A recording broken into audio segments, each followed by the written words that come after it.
Hi friends, आज मैं कुआड़ जाऊँगी सेठाକୁ गले आपनମାନଙ୍କୁ जणाइबी एवं सेठाକୁ गले से स्थानटी आपनମାନଙ୍କୁ देखाइबी।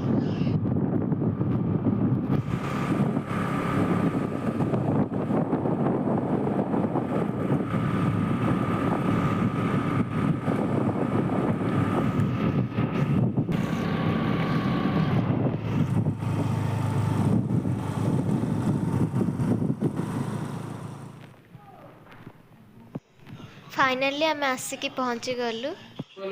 आपण मैंने गेस करी कहतु एटा केउं जगह आपण मैंने आछंती ना नहीं एठाकू कमेंट रे निश्चय जणाइबे।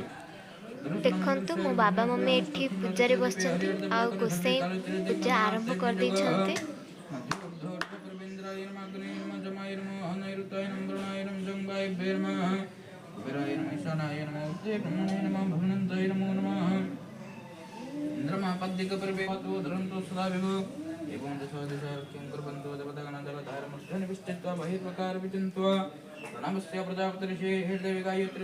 एटा होचे अरुण स्तंभ आउ एटा होचे 22 पाहाच जो श्री जगन्नाथ मंदिर रे।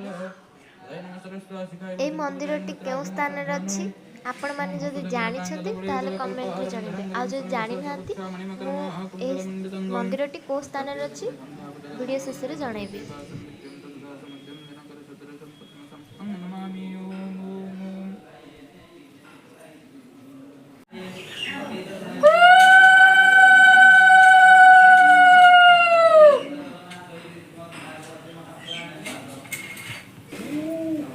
ते ध्यान पुष्पं गृहीत्वा मलकमलय विचिन्त्य यस्य श्री परमेश्वरस्य कृपया मणिं ध्यान पुष्पं समर्पयामि नमः करोमि।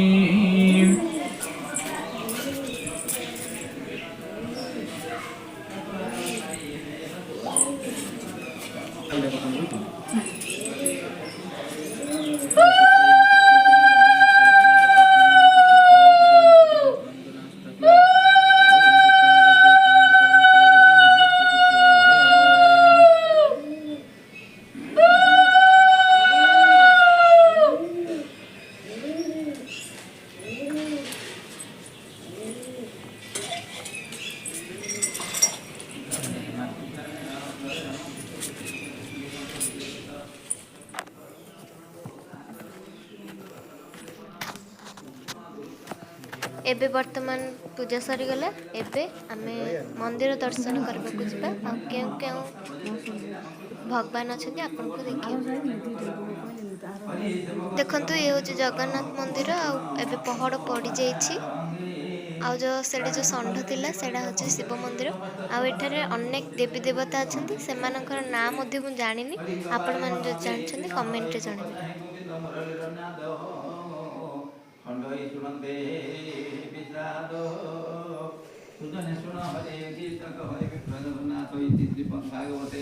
महापुराणे परमहंस सहिताय अपयासिज्ञा गतमस्तते मुरलीनाथ कथन नाम द्वाविशोध्यायो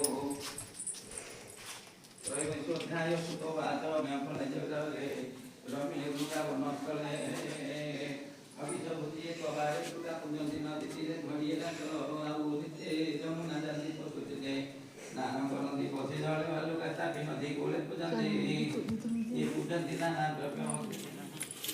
वर्तमान आमे एबे आउ गोटे मंदिर को आसिलु। यह होछि बिरसिंह मंदिर जहाँ आम गंजाम जिलार छत्रपुर निकटस्थ विपलिंगी ग्रामर एक पहाड़ उपर अवस्थित। यार प्राकृतिक सौंदर्य अति मनमुग्धकर। आपण माने जदि एठाकू केबे आसिना तेबे निश्चय आसंतु। आमे एठी दीप लगेलु आ मांकर आशीर्वाद नेलु।